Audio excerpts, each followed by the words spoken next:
And we are live.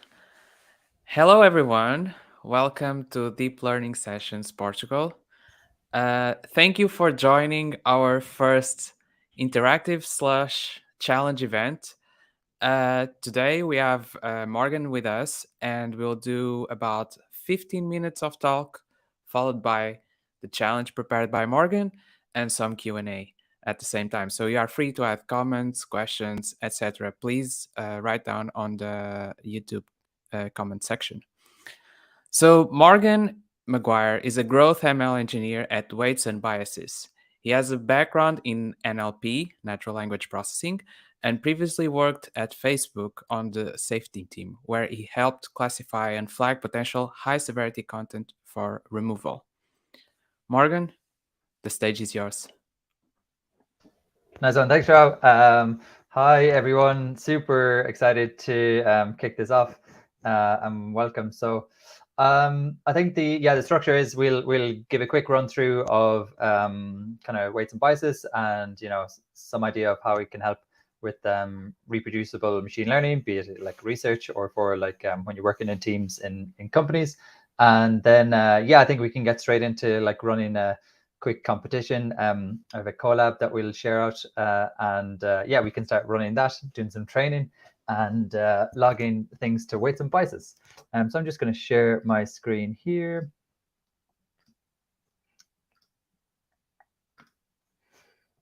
Cool, let's go. So let's hit that. Great. So I know these links are going to be shared around, but if you have a quick 5 seconds that you want to take these down again, to be able to run the collab and log all of your metrics, you'll have to create a weights and biases account.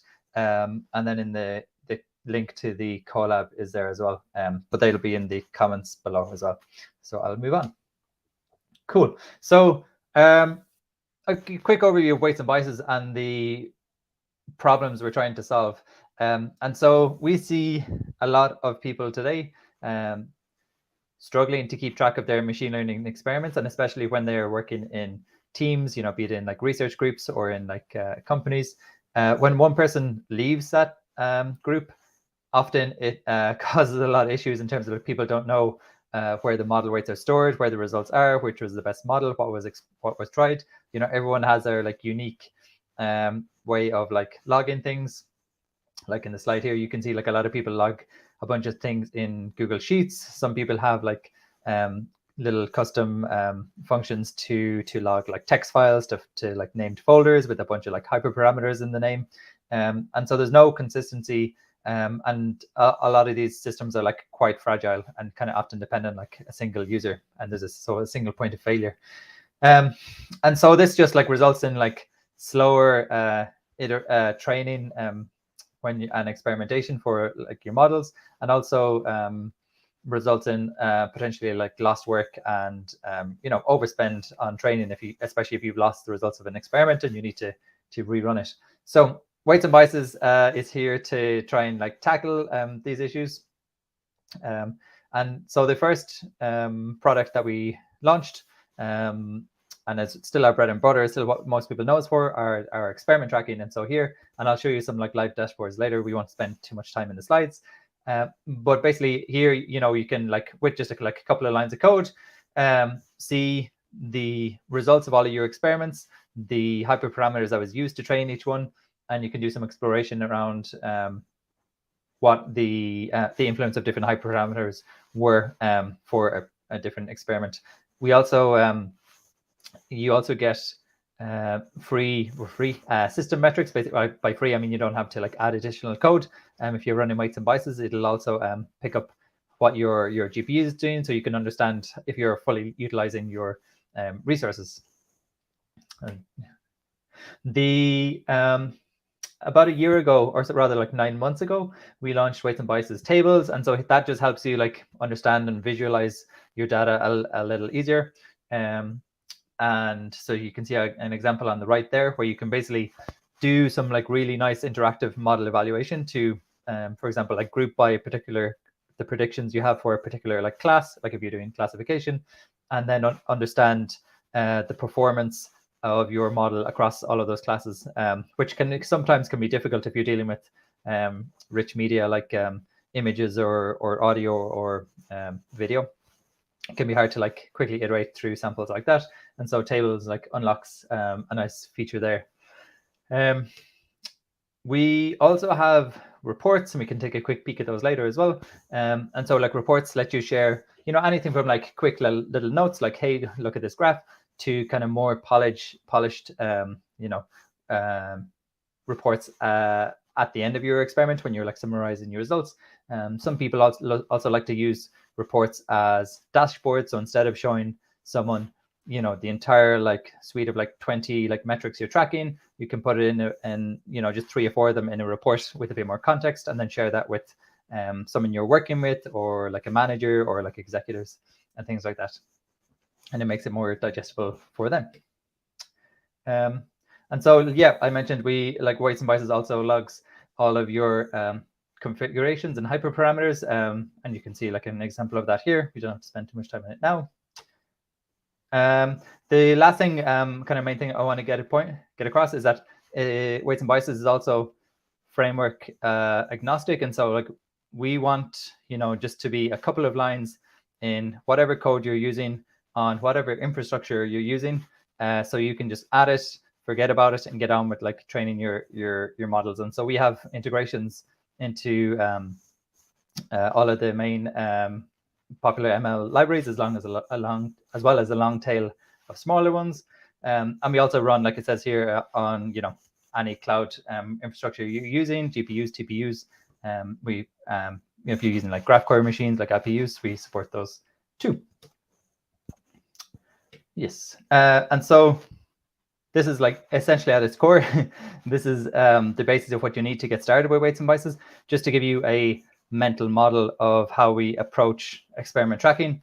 And so every time you're doing a new experiment, and for example, like training or fine-tuning a model, you call 1db.init, and this starts what we call a run, a weights and biases run. And then once you've started a run, you can call 1db.log, and with .log you can log whatever you need to log. It could be your metrics, it could be a table to do some visualization. You can also, once you have a run open, you can also log your data sets. So I'm going to, we can just show you a few examples, dashboards, of kind of like what it looks like to actually to have, you know, like a mature, nicely logged weights and biases dashboard. And so here we're looking at the workspace. In this case, it was actually a traditional ML model here that we're doing some classification on. But essentially, you know, you can like straight up have KPI metrics for the most important like metrics you care about. So you know, without having to like scroll through each one of these charts, just very quickly see, okay, like what is the best run, which is the run name here. What was that best metric? And then you can always like dive in and explore more what was going on with that particular run. Scrolling down here, these, you know, loss curves, or rather, like this is our like a metric curve, like our AUC score, and then our loss curves over here are, you know, also quite nice to see. Obviously, you know yourself, if you're printing loss curves in wherever you're printing them, in a notebook, for example, it's always useful to like keep track of these. Don't have to explain too much about loss curves, I think, there. We also have a bunch of additional charts that you can log to weights and biases nicely. So you can just pass us, you know, your list of predictions and your labels to some of our other functions, and then we can plot you, for example, a ROC curve like this one, or a feature importance chart like this. And so I'll pause for a second, because you might be wondering, what are all of these strange names on the right or on the left? And so on the left here, if you don't specify a name for your weights and biases run, we'll just auto-generate a random name for you. And right now we're visualizing all of our runs. We've got like 18 so far, but we can hide all of these, and you can see all of our charts from blank. And so, for instance, you might just be interested in like the performance, comparing the performance of like the last like 3 or 4 or 5 year runs. And so this way you can like quickly like zoom in on like particular sets of runs. If I click this button here, we can see our runs table here. And so this is, it might be a bit overwhelming, but basically this just shows, all of the results as well as the like configurations of the experiments that I've been running. And so you can see here, I have a bunch of columns here telling me like, okay, like who did the run, when it was created, and then some of like the key metrics that I care about, as well as some of the like key hyperparameters I might have been playing around with here. So here we were playing around with, gamma, the min child weight, and the best iteration. And it's a little hard to see here, but on the right, so these, everything here is pinned, but on the right here, you can see I have like loads more configurations logged here. So with all of this data, I'll be able to like reproduce exactly any of these runs. One of the nice thing, so if you care about a particular reproducing a particular run, or you just want to see a bit more detail, you can like click on the name, and then you get all of the same charts for that individual run. But you can also see a few other interesting bits. For example, here is the config just for this run. And so you can see again, everything that was used, all of the parameters that we used to create that run.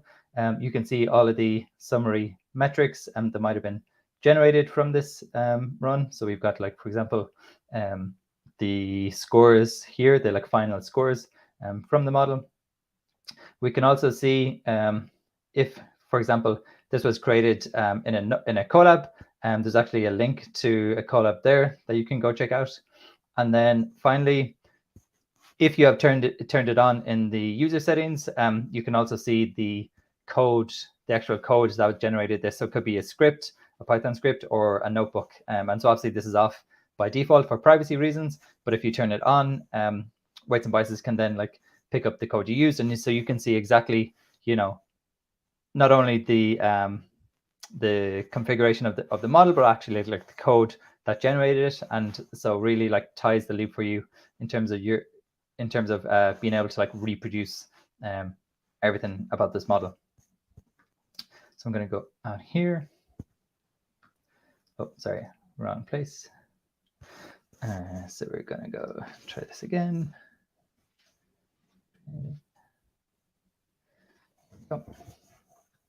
So just to finish off this like quick tour, this a couple of like other useful panels that we have here is like run compare panels.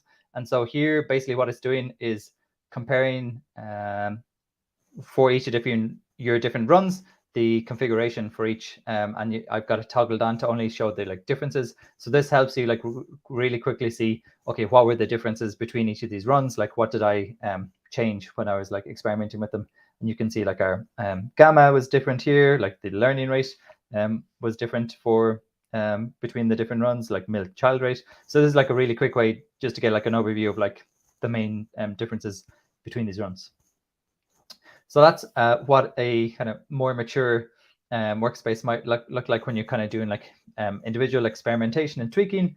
But Weights and Biases also has a hyperparameter product called Sweeps, and essentially it's like experiments, the experiment tracking you just saw, but on steroids. And so like with Sweeps, you can like kick off hyperparameter optimization runs. You don't have to use our Sweeps code if you want. We actually integrate and have integrations with RayTune and Optuna also. So if you prefer to use those algorithms to run your experiments and select the hyperparameters to experiment with, we integrate with those, and then you can like log it all back to your Weights and Biases panel. So this is an example of what you might get after a sweep, and it looks a bit crazy, but basically each of the columns here, and we go 1, 2, 3, 4, 5, are either like a hyperparameter that we've experimented over, or in this case, the last column is the metric we care about.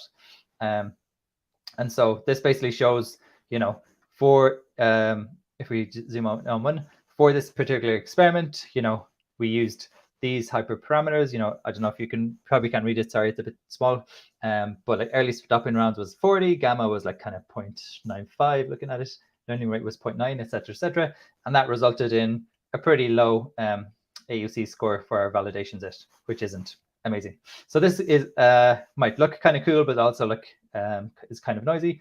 We only care about what were the top performing experiments that we tried, and so you can like do a nice little filter here, and now you get like a little bit more clarity of like, okay, learning rates within this range like seem to make sense. Kind of gamma again in this range seems to make sense. Doesn't look like early stopping rounds makes any difference. We got 10, 20, 40 here. There's no, we got good results from each of those. And so that gives you like a little bit more insight. You also notice here when I've filtered this, it's also like filtered most of the runs across the entire dashboard here. So when you filter on that chart, now we're just looking at the like kind of 3-4 runs that are there across every other chart, which is nice to see. Great. I'm just conscious of time, so I'm going to keep pushing on. One other thing I'd like to show you quickly, these are tables, and so this is an example of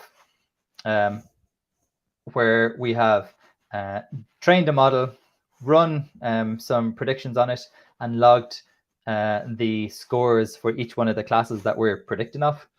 And I'm going to keep zooming. Hopefully this gets a bit legible. Great. And so you can see we have our like image here. In this case, it's like different families of animals.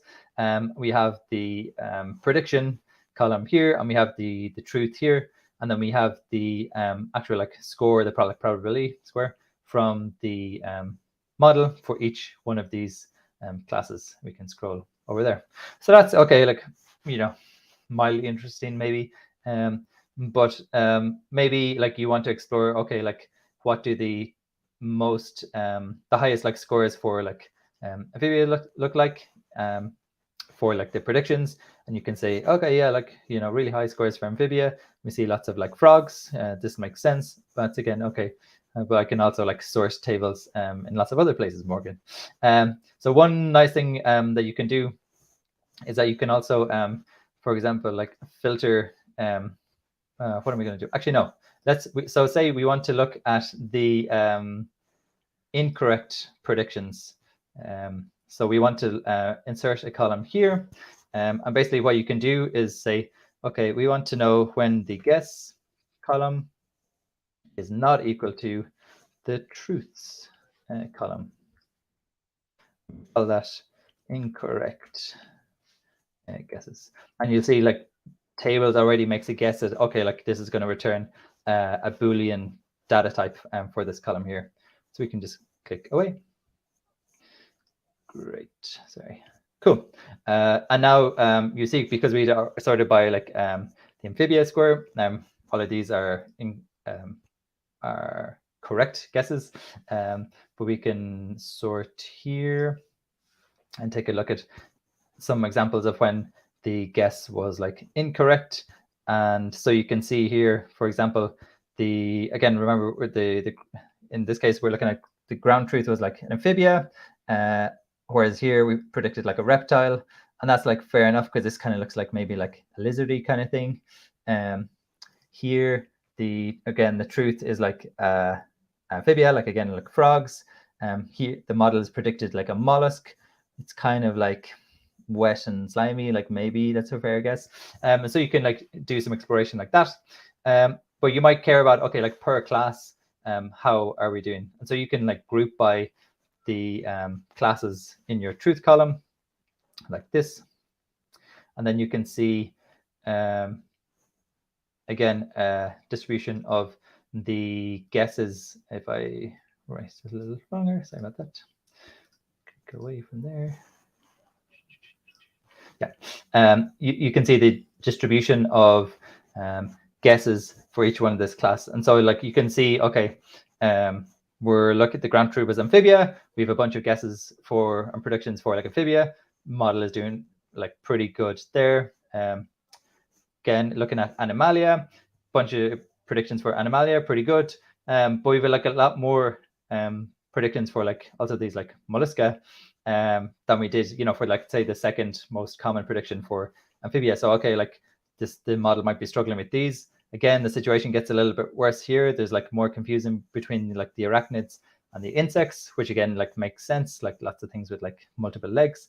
And so you can like get these kind of insights about what your model is doing with tables like this. Great. I am going to zoom out. Sorry, that's not a zoom out. Super. And we're going to close that. Cool. So we might get struck into the competition. There's one last thing before we do. So we have this other like handy feature called alerts. And so basically what alerts let you do is send notifications with your Slack or email for, you know, whatever you might want, you care about, you know, in the script or the notebook that you're currently running. And so like one example might be to let you know if your training run is finished, if you're doing especially long training and you don't want to have to keep like logging in and checking how your training is doing, you can just set an alert when your script ends and it'll like ping you in Slack or send an email, and then you can go and, you know, follow up and see and evaluate your model. Or you can send an alert. We can send you alerts if your run crashes. And so if you're doing like a big hefty training, like say you've like a bunch of like expensive machines that you're going to be running over the weekend, you want to know like if that machine crashes on like a Friday night and you come in on a Monday and you see that you've got no models and you've like wasted a bunch of like money and given a bunch of money to AWS. And so you can set up alerts to also like catch run crashes, and then you can you know, on a Friday night at like midnight, come back in, restart your run, or fix the bug, restart the run, and like sleep soundly for the weekend. So I just wanted to highlight that's alerts. This is all in our docs here. If you just search alerts in our docs, you'll find them. But cool. Joao, I might kick off the competition, I guess. And so I can give like a quick 2-minute tour through this notebook just to double check. Yeah, people. Yeah, cool. People have the link to the colab, so you've probably already seen this a little bit. And so the format, what we're going to do here, we're going to train a model, run some predictions on it, create a submission CSV in the similar format that you might expect in a Kaggle competition. And then we'll go over to the Kaggle link, which is up here. And you can join this Kaggle competition that we've created for this event, and then submit your CSV. And yeah, we can see who does the best. And then we'll be giving out some prizes for the top 10 winners, I believe. So yeah, Joao, how are you doing? Awesome. Thank you for letting us know of weights and biases features. They look awesome. So I think we can kick off the competition. I'm going to share the links again. Meanwhile, we already have 2 questions in the chat. The first one from Inish. She asks, weight and biases tracks both datasets and models if these are created separately. For instance, the dataset is created before training. How can we know which dataset version was used in training? Perfect. Thanks, Anish. So this lines up nicely. So in the colab we're going to be using, and we're actually going to pull the dataset down from weights and biases.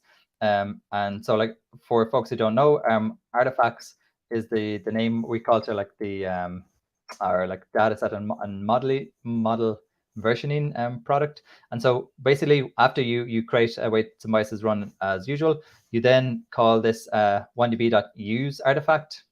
And so once you call it use artifact, it's essentially says that, you know, this run will say, okay, this run has used this artifact. And say if you can like ignore these like 2 lines for now, say, you know, we can then like do some training and validation and then like log model.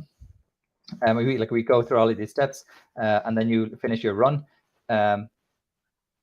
Basically everything, you know, your metrics and like your model weights that were logged in later on in your pipeline, they'll all be connected back to the artifact that you have downloaded.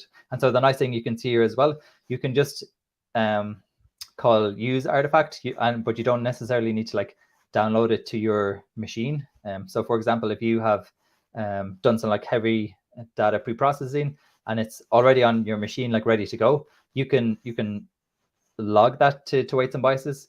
So it's, it's there for the future, and then you can then pull, use that artifact without actually pulling it back down from weights and biases, because that wouldn't make sense, just pushing and pulling data up and down from the cloud. Yeah, I hope that answers your question. Happy to follow up later as well if needed. Awesome. By the way, guys, keep asking questions as you see fit, either about weights and biases or about the competition itself. We also have another question from Inish, which is, do you also support text beside images in tables to see predictions versus ground truth? Yeah, we do. I don't have a good example to offhand, but yeah, if you search, if you really want to see an example, you can search on our Twitter for we have an example with the Reddit dataset, and there's some really nice text analysis that you can do there. We have string tables also supports string operators, so you can if you're dealing with, say, with URLs, you can to do the usual operators, take just the left, or you want to parse out different bits of text, example, if you want to know if a bit of text contains some keywords or phrases. It also supports regex, so yeah, you can do a lot of nice text work in tables too. Awesome. We have more questions, but I'm going to jump one question ahead to a time-sensitive question, which is, what is the duration of the competition?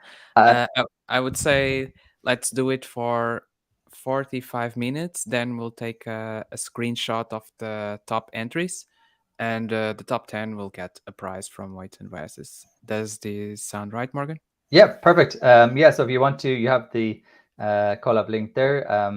Once you have your Weights and Biases account and you're logged into your Kaggle, you can start running the colab. I'll just skip down to maybe the interesting bit. So we've got all the data, your usual data loader, datasets code. This bit of EDA code is just to log some code if you want to do some exploration in tables. Not super critical for this competition.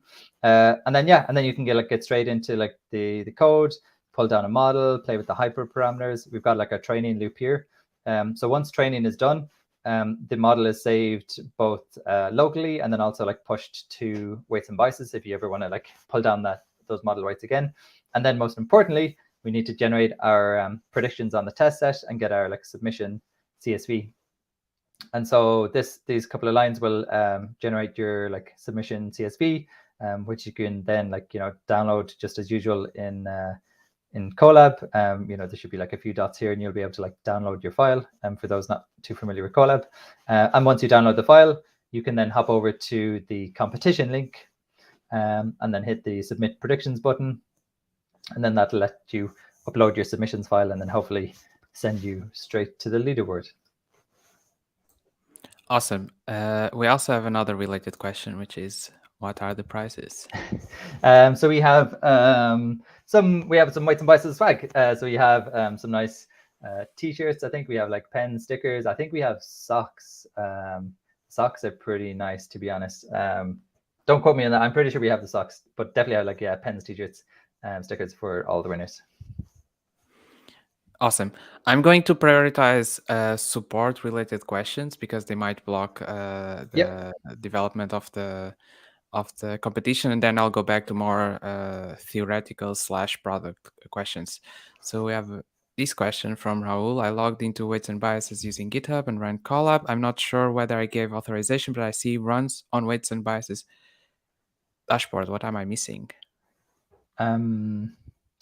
It sounds like well, if you if you have if you're already logged into, I think to your Google account, and maybe it also works for GitHub, and you also use the same for your Weights and Biases account. If you also log into Weights and Biases with GitHub or Google, I think we can pick that up in the login, and so you don't have to re-enter your Weights and Biases API key. You'll just be logged in automatically, and then it'll start training. I think that might be what happened here, but happy to follow up. Awesome. Okay, cool. So let's go back to product questions. Lorenzo asked, can you log model checkpoints to weights and biases and use them for deployment/inference? Yes, absolutely. So let me, I think the easiest would be if we just look at an example of what artifacts look like. So let me find the best project. I think actually just this one would be good.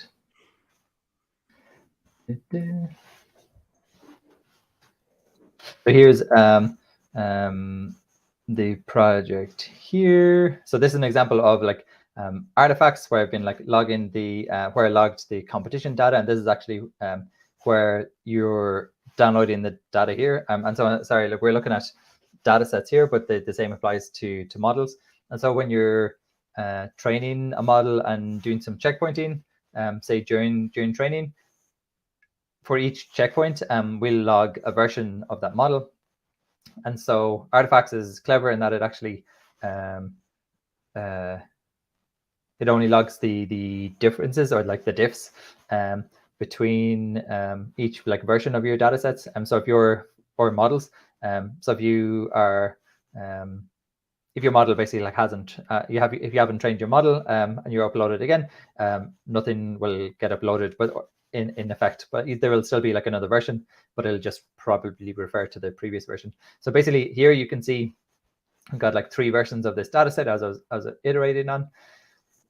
When you want to use one of these, you can just click on the version and click on the like API tab up here, and then this gives you like a snippet of code and like everything you need to just download to use the artifact, and to like download it to whatever folder you like. And so if you wanted to like compare different models, you can just select with it whichever like versions you're interested in, or even like if you're comparing like between different models, again like the same thing applies. You can just like download it, download the weights from here, download your second weights. I don't actually think I've got other artifacts here, but yeah, you can download from elsewhere in artifacts and then compare the two. One thing, you can also upload the metadata for your models, or rather like whatever you're logging here. So I haven't associated any metadata here, but like here, for example, you might want to like log a snippet of code or some information to give you an idea of like how to for example, the model class that you want to like load these weights into, because what you've logged here are the like model weights, but then you need to, if you want to like load that in and like use it, you still need to log those weights into a model class, for example. I hope that helps. Awesome. We also have another question related to artifacts. How does versioning of artifacts work if we are running a retraining exercise? Is it simple to pull the current best model and compare to the challenger? Yeah, exactly. Kind of like what I just ran through, I think there. So you can, but in terms of like best model, that's a good question. So you can, when you're logging in your like checkpointing code, for example, you can have a little check there to see, okay, like if this is the best model or not. And so we don't do that for you by default, but you can just have like a running check of like what the best say accuracy was at the moment, if that's what you're interested in. And if the current checkpoint is found to be like the best, you can add what I call like aliases to it. So for example, you see here this like latest tag, and so you can add like multiple tags to your artifacts. And so here you can add the best tag to this, and then that way you'll be able to see like in the UI, okay, like which version, which checkpoint was the best model. And then you'll be able to, again, like I said before, select that model, select the model you want to compare it to, and download and evaluate. Cool. We have João asking, where can I find the submissions.csv file? So if you're in Colab, there's this, you'll see the like little folder icon like over here on the left. If you click on that, you should just see submission.csv. file saved here. You can Awesome. also, and that'll also be created when you create this like to CSV. But you can, if you really want to, you can also like log into weights and biases and pull the folder or pull the file down from artifacts. But for this competition, it's probably just easiest to grab it from the colab here. Awesome. We also had a question about number of submissions. I'm assuming there is no limit to the number of submissions, right? There's actually, I would like it. Kaggle limits you to 20 per day. So, okay. But you know, you're probably looking at like close to one submission a minute at that point. So, I think 20 is plenty for this. Awesome. And I think we are out of questions so far. Everyone, please, if you are struggling with something related to the competition, if you have questions, just drop them down in the chat and we'll be happy to go through them. Cool. We've got 2 folks on the leaderboard. Yeah, Joao managed to get his submission in, and Robert leading with like 91%, which is cool. I should say as well, you can see it here as well. So the public leaderboard is 15% of the total test set. So we might see a bit of a shake up when we switch to the private in about 30 minutes or so. Cool. I see that people are excited about the socks. I think everyone is excited about the socks from Weights and Biases. Yeah, they're pretty cool. They have a wand on one foot and a bee on the other one, right? Yeah, exactly.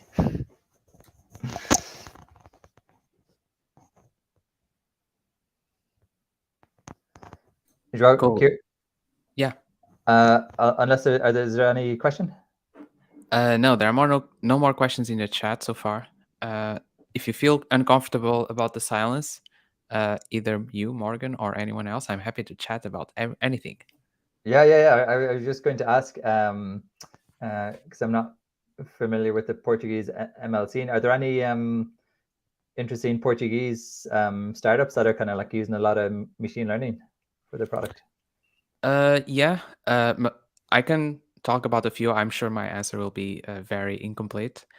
As far as I know, one of the most popular startups that use machine learning would be Babel, which is works with language, wants to provide multi-language like translation back and forth to multiple languages to help with customer support in general.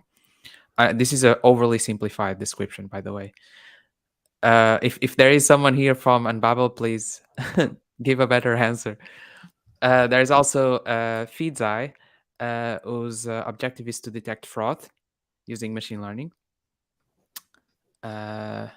More startups. That's a good question. There's a few, but I'm having like a blockage at the moment. There is what's the name? There's one in the chat. Teselo. I don't know Teselo. What is Teselo? Rafael, you sound excited about Teselo, so I'm curious. We also have Farfetch, which is a sort of an e-commerce platform for high-end products, high-end fashion products.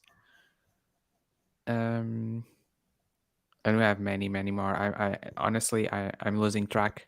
The field is getting hot at the moment. No worries. I might actually, one thing I could probably mention, Weights and Biases are hiring. And so maybe, we can take like a quick look at some of the positions we're open. And so we're looking for, that's the wrong link, sorry. We're looking for machine learning engineers, but also kind of other devs if you're looking for. So specifically, my team are looking for folks with 2 to 3 years of machine learning experience, but also with some kind of aspect of either content creation, like could be like blogs, YouTube channel, like really active like social media presence. It could be, but also if you have a decent history of like contributions to like open source libraries. We also like love kind of adding contributions to like the open source world. or else if you also have been doing machine learning in industry for a while and you have like a kind of deep knowledge of like the guts of like ML infrastructure and like, you know, all of the like non-sexy but absolutely essential work to get a model from like from the lab to actually like served and deployed to like thousands and millions of users. So I could maybe draw what's the best place to drop this link for our job ad? Do you have access to the chat? I can see the private one. I'll drop it in the private. Maybe I can't see the public one. Yeah, I'll copy to the public one. Thank you. Copy, paste. You guys are remote, located in some cities. What is Oh your? yeah, sorry, that's a good point. So we are we have like one office in San Francisco, but probably 70% of the company are remote at this stage. Like I'm in Ireland, we have folks from like India to California, and probably like most time zones in between, which makes scheduling meetings a lot of fun with all the maths for time zones. But yeah, no, like we're like pretty much a remote first at this stage. Yeah, like and like everyone's remote kind of life. like pretty nice, pretty talented. Like it's just like a great bunch of people to work with.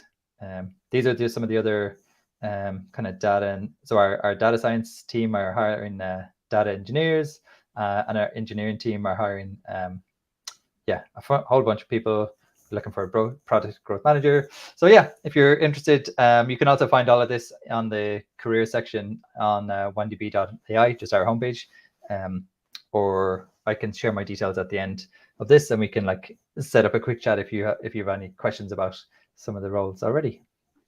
Cool. Meanwhile, we have a question. Cool. From Inish. I can see the runs in weights and biases, but I don't see the accuracy and other metrics plots. Are they being logged in weights and biases? Interesting. They should be. And maybe you could. So if you just want to take a look here for a second, you can set your project to public. If you click on this like icon up here, the eye, and then you can like set the privacy. And so you can like change it to public. And then if you want to share a link, we can take a look at your workspace and kind of get a better understanding of what's going on. It might just be, maybe give it a refresh as well. It might just be that the sync is like slow, but the data is there. You just need to refresh.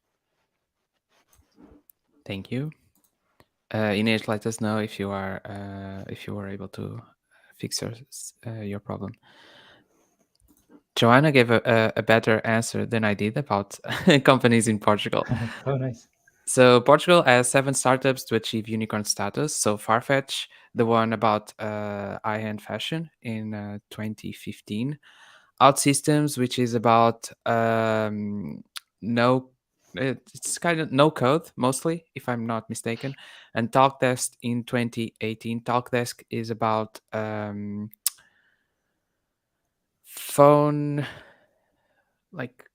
big phone systems for customer service, etc. They do like an entire like software based configuration and like support many different functionalities. Feedzai, which is about detecting fraud. Remote, which, if I'm not mistaken, the main objective is to facilitate the life of remote workers in terms of bureaucracy, enabling like companies to hire remote workers. Sword Health, which aims to provide support to one disease, but I don't remember which disease. I'm sorry. And Anchorage Digital, which is about related to cryptocurrency. Oh, interesting. Cool. Great ecosystem. Yeah, I don't know that. Let's take a quick look at this login. Yeah, so maybe if folks aren't can't get to laptop, I can show you a couple of quick lines of like what it takes to log to weights and biases. Oh, Inés can see it now. Brilliant. Good to hear. And so to log weights and biases, like you'd seen in the slide, once you log in with your API key, and it'll give you a link to send you to the API key. You essentially create this like run, which is essentially like you think of it like a unit of compute, and then you just like keep logging things to that run. This is an example of like calling .log, and so you can like log your metrics like this.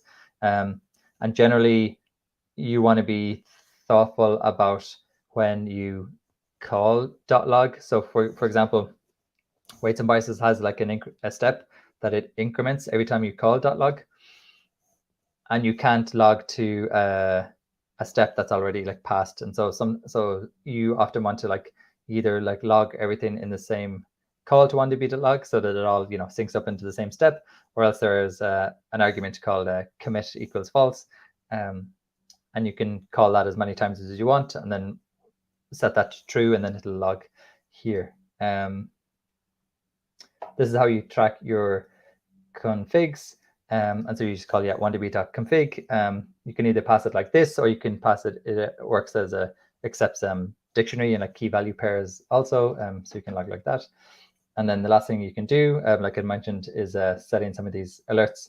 And so these can be like quite nice, again, for the reasons I mentioned before. It might be interesting for the audience to know about pricing. You have some special offering for academia, right? And research groups. Correct. Yeah. So weights and biases, the personal accounts for weights and biases are free in perpetuity. So that can be for your own like personal kind of learning and exploration.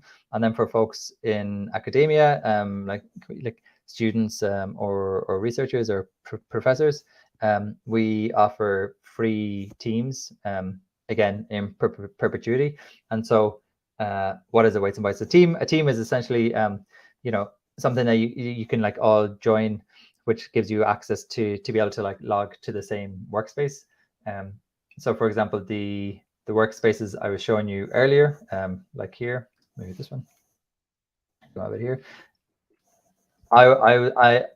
Me as like a personal user, I'm the only one who can like log to this workspace. But when you have a team, then you can like log to the same project, and it can be like pretty cool to see. I was recently working on a project with like 5 or 6 other people, and we were all logging to the same project, and you see, for example, in your charts, like 7 or 10 like different like loss curves and like accuracy curves all like filling in at the same times, and it gives you like it makes machine learning like multiplayer, which I think is quite a nice experience, because often it's like a very much a solo pursuit. So it's nice to like log things together. Yeah, that's nice. We have a question from João. Do you have different concepts for run and experiments, or just runs? Or is it an experiment equals a project? Yeah, it kind of, I guess it depends on your definition of an experiment. But no, I think in general, I'd associate a run with an experiment. So say you have like your project, just like I want to build the best cat dog classifier, and like that's my project.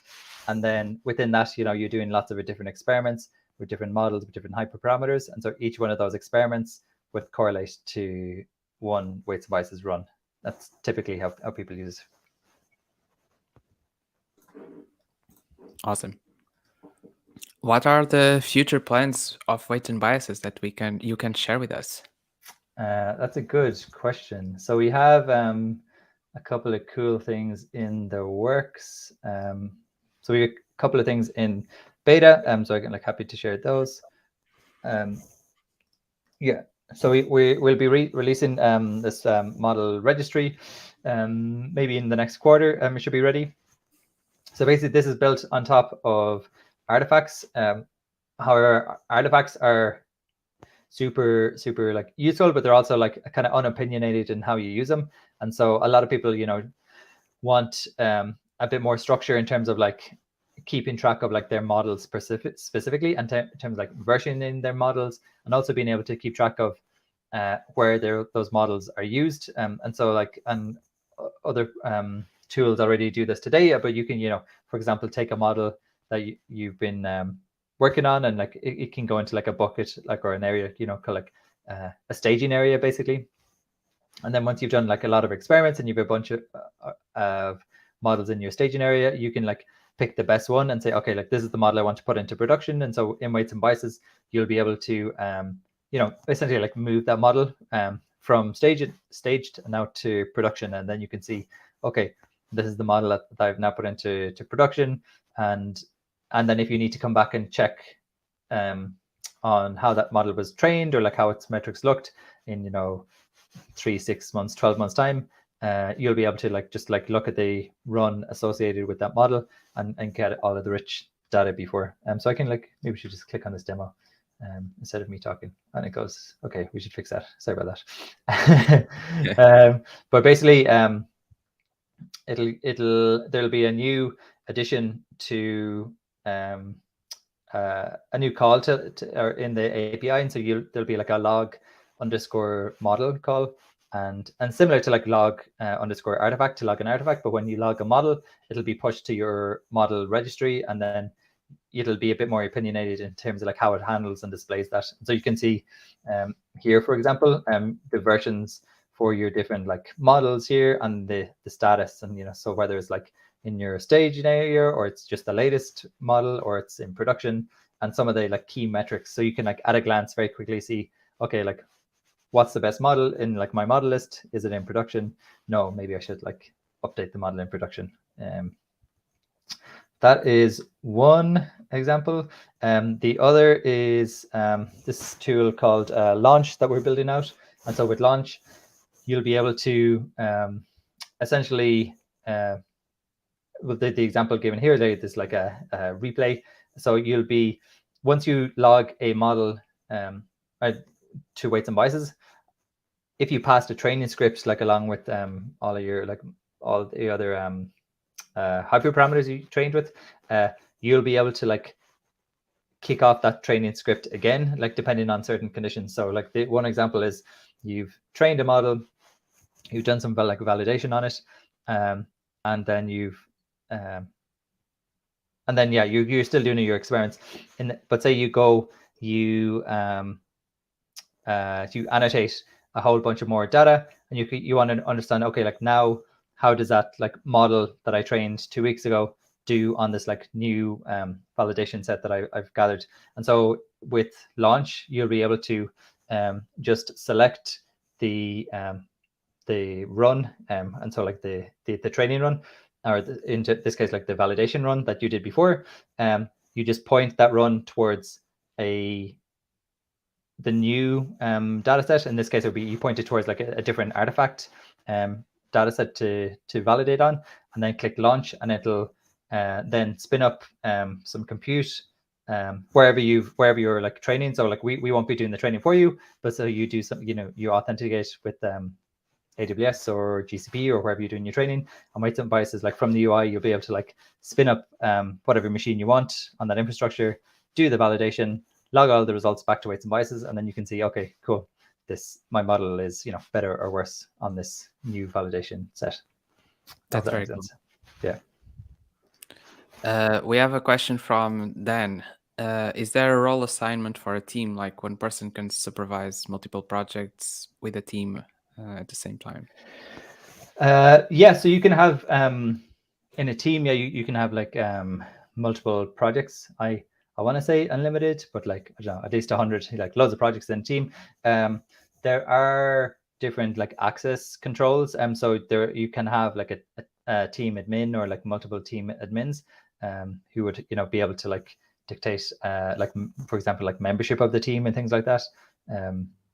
But generally it's pretty flat like that. Like admin feature is the only kind of role I'm familiar with when you're getting into teams. We do have some customers who have team seats, but they are just focused on they're like view only seats. They're not training, but maybe it's like a manager and executive who wants to be able to log in and see how their data science or machine learning teams are doing, or see how the model results are going. Awesome. Now a very tricky question for you, Morgan. PyTorch or TensorFlow? Yeah, no, PyTorch. I'm sorry.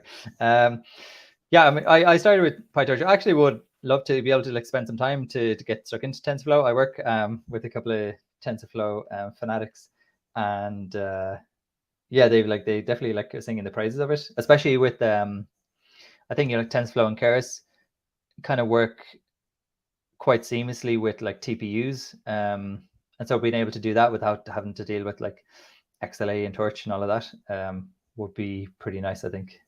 And also, it's still like a fact, PyTorch is obviously blown up massively, but like it's still a fact that like the majority of models in production today are TensorFlow, not PyTorch. Yeah, but I feel like it's slowly changing over time, and yeah. Yeah. So Ishan is asking us to give a 10 minutes heads up. I think we have about uh, almost 20 minutes, not 20 minutes to go. So we will give a 10 minutes heads up before the end of the competition. Sounds good.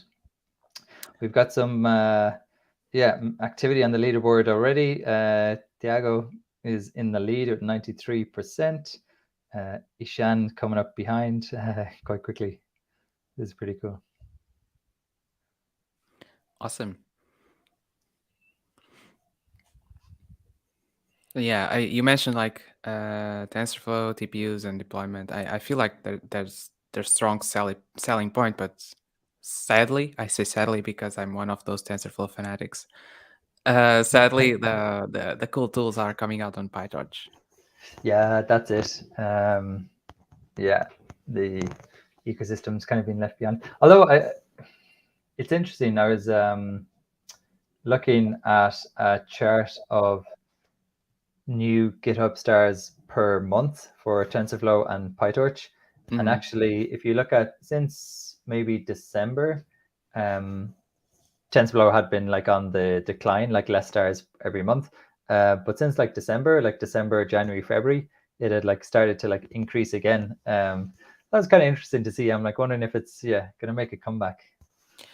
I think it's mostly due to Keras. So Yeah, Keras yeah, detached from TensorFlow, and now they are focusing on examples and on domains. We are working with Francois Cholet. I work at Hugging Face. We are working with Francois Cholet to make sure like that Keras can keep up with the NLP side, which is completely dominated by PyTorch. yeah. So Okay, yeah. maybe there will be an uptick. Maybe not. We'll see. Yeah, we'll see. I mean, it's good. I think it's always good to like have some like healthy competition, and then of course there's like Jax and Flax kind of lurking in the background. But from what I've seen, I was looking around to see if like many people were building on Jax or Flax, like who didn't work at Google Research or DeepMind, and I couldn't really find many large or interesting repos that were. Yeah. Still, Yeah, we have our fair share of Flax, and interestingly, it's easier to set up XLA with Flax than with TensorFlow. Yeah, I participated in that Hugging Face the Flax community event there, Yeah. which was brilliant. But yeah, so yeah, and it was like oh, this is actually like kind of like nice to try a different like flavor of deep learning. Cool. So about the competition, what is for this particular task? What is the highest accuracy that you have ever seen? To be honest, this is actually the first time we're running this dataset. So previously we'd been running for with a scikit-learn model, ran it first in like a tabular classification dataset, and so kind of hoping the people of deep learning sessions Portugal kind of like set the benchmark high for the next ones. Well, let's see. Let's see. Maybe the tricks will get leaked after this session. Yeah, you never know. It's always a risk. Okay, everyone, we should have 15 minutes now. So you still have plenty of time to polish up your solutions. Oh, Morgan dropped. I'm going to reach out to him. Sorry. No worries, no worries. I hit refresh on the wrong tab. Happens all the time. Oh, we have a new leader on the leaderboard as well. 93.3%. 5 entries. So to explain what's going to happen in 15 minutes, so we'll take a screenshot of the leaderboard, and those will be the final results. And we will ask the top 10 entries of the leaderboard to send an email to the address that I'm going to paste below. Mm-hmm.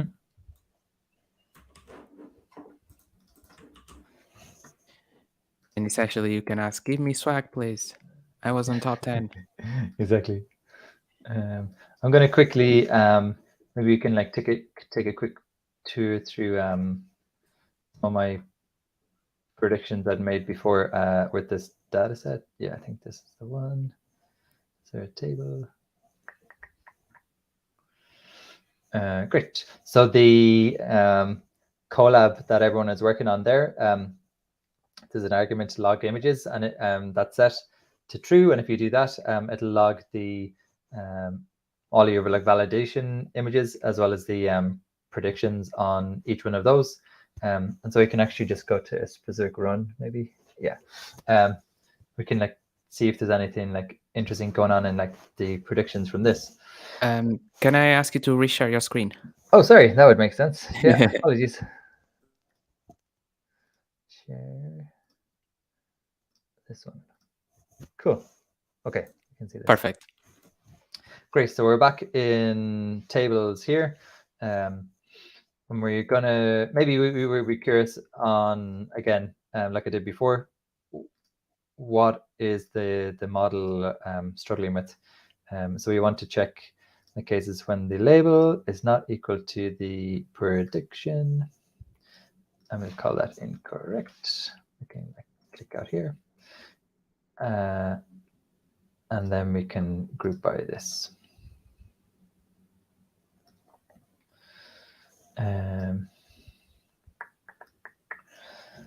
Yes. Oh, no, sorry, apologies. Should be grouping by class because we want to see the performance by class. So can just undo. And the usual control Z undo functions work nicely there. So yeah, so we're going to group by the label. So per class, how are things going? And you can also, you know, if you're curious about like similarities, so for context, these are like images of different blood cells. We can like make this table bigger like this. And so you can see like there are clear like similarities between these like different classes here, which is like, you know, a nice like gut check that like your data is clean and everything. But then we can look at, okay, so our predictions. So here we like order this by class ID. So here we're kind of seeing some mixed results. You know, we see, okay, like a bunch of predictions for class 0, which makes sense, but also we're like seeing a bunch of predictions for class 3, which would be down here. And so you can see, okay, like the class 0 and class 3, you know, it's reasonable to understand like why they'd be confused. You know, they have like that big like darker patch in the center. So maybe there's something there to do around making your data set as like maybe like balance between these classes, or maybe just like oversampling from these classes. Anything interesting going on here? Again, yeah, looking at class 5, getting confused a lot with class 3. And again, yeah, these like larger like dark patches, kind of like, so there's a bunch like this. So, you know, there might be like different augmentations you might want to try that might help like parse some of these out. Yeah, others like these like funky ones, you know, model is like very confident and knows what these are, which is also interesting to see. Yeah. Well, are we able to interact with the data set itself from the table. So let's imagining a case where I notice, oh, this label is completely wrong. Would I be able to just from the your UI just remove them from some artifact? No, not at the moment. It's like we were, and this they've had this discussion in the past, because you quickly go down the rabbit hole of like data annotation, kind of when you start to do that. And so, but I think there are plans to be able to select like individual or like group select classes. So for if you had for example, if you just like noticed happen to have whatever, like filtering like an entire like row or like group of images were junk, yeah, like you could select them, and then I guess the idea would be like you could like download or make a note of the IDs for all of those images, and then you can go away like in your own data set, remove them from your data set, like in your own scripts or notebooks. Cool. Just a heads up, 9 minutes to go till the end of the competition. How are we looking on the leaderboard? Oh, Shan, 95%. 3 entries.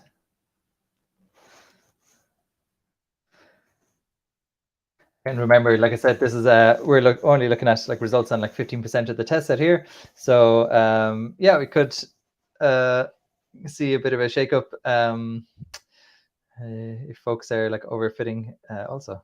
But take the hint. Add regularization or drop out quickly.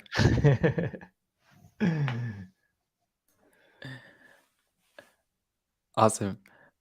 I have a question about the table thing you were showing us. So the table has a lot of graphs, plots, etc.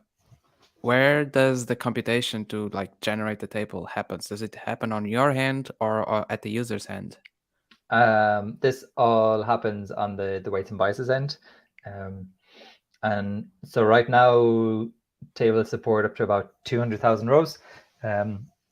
That's like with like images, for example. But they're working to push that past 1 million. They've like a goal for that this quarter. And so it'd be kind of like unfeasible, I think, for most people to like handle that compute on that their end. But yeah. That's 1 million, that's a lot. yeah, it'd be fun to like do some EDA on like 1 million images in kind of like in an interactive fashion quickly. That's great. So I'm assuming you have like all the like privacy setups because the computation happens on your hand, but I mean you must have because you have all the data and models, etc. Yeah, exactly. And so that's a good point. We're here, we're just looking at the like my personal account. But if you were to be using this like for work, and like especially like again if you're dealing with like medical imagery or other kind of like sensitive data, I guess like so much data is like sensitive these days. There's a couple of different options you can do. You can either like choose not to host on our like public crowd, but instead host on our like private cloud. Or we have a local version of weights and biases called like 1DB local, which is basically the same as the like online version. And again, like we have a lot of we have a lot of customers who prefer to use that because sometimes their systems are even like air gapped, and they kind of speak to the internet at all, and so like they can run that on their whole setup, and we just like give them the spec of like the all of the I think it's like set up using Terraform, but basically like the spec of all the like machines they need to run it locally, and then they can do it kind of safely, like knowing that the data isn't going anywhere. That's really cool. The other thing might be interesting to look at. So say you were like looking through all of this, and so you wanted to like point out to someone that we've got like this like confusion between these like dark splotchy blood cells. I'm sure that's their real name. So you can like add these to a report, and say we can like create a new report here, And like I said, this can be like a quick note to someone, or this can be like a more detailed thing. But you can be like splotchy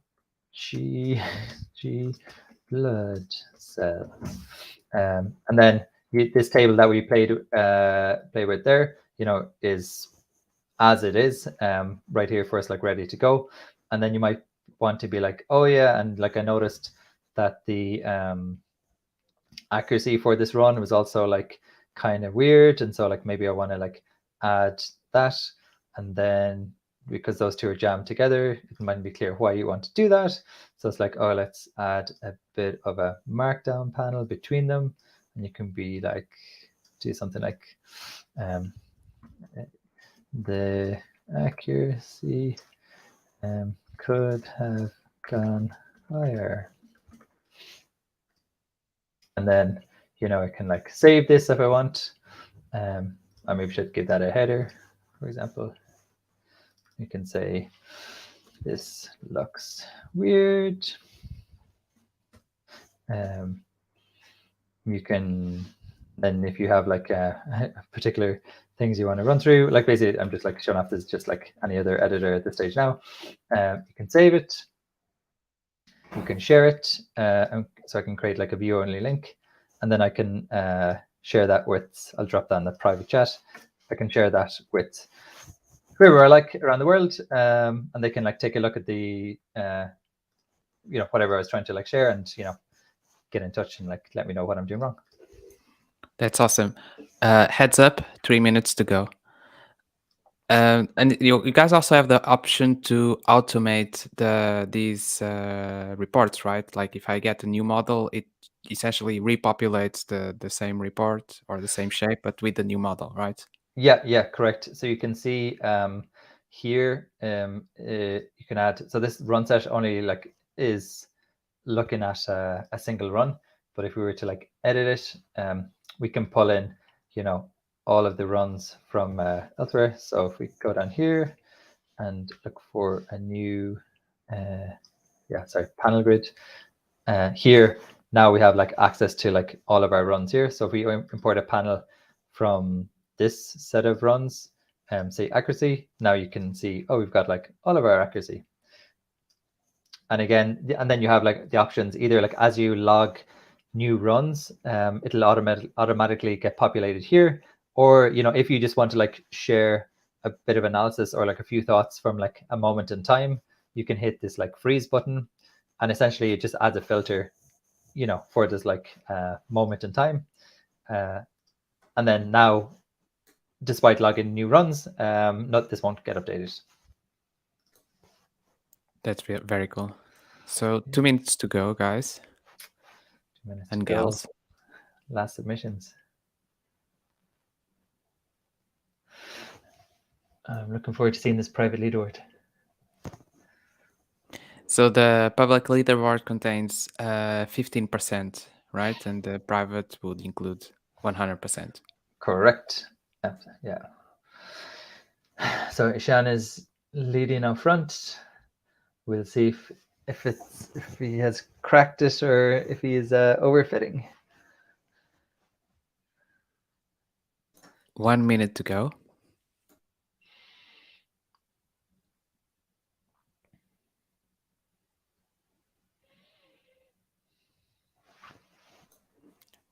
While we wait for the last minute to go by, I'm going to share a feedback form. So if you guys could let us know what you thought of this session, because this session was like in a different format, that would be very helpful for us, Deep Learning Sessions Portugal. So we can decide whether to do more sessions like these or stick to the conventional like presentations.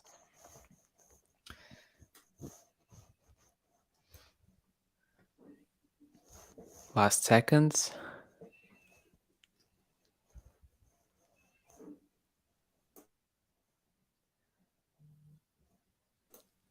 And time is up. Time is up. All right, I'll give this a quick refresh. We'll flick to the private leaderboard, and Ishan is the winner. I'll just refresh to make sure that's good. Hey, congrats, Ishan. Nicely done. Take a screenshot here. While we have it. Remember to send an email. If you are on the top 10, send an email to events@wandb.com to get your prize. Yes, please do. If you lose track of that, you can always find me on Twitter and DM me until you get your socks. Or ping us in our meetup event and we'll contact Weights and Biases. Perfect. Yeah, that makes a lot more sense. Awesome. Again, thank you, Morgan, for this session. It was very interesting, a lot of fun to have this competition hosted by you guys. Again, if you can fill up the feedback form, that would be amazing for us. And we will be sharing this video on YouTube. So if you want to recap a few things, if you were too deep into the competition and didn't listen to us and you wanted to like re-listen to some parts, just go to YouTube. We'll share in a few hours. Thank you, everyone. Have a good day. Thanks, everyone. See you.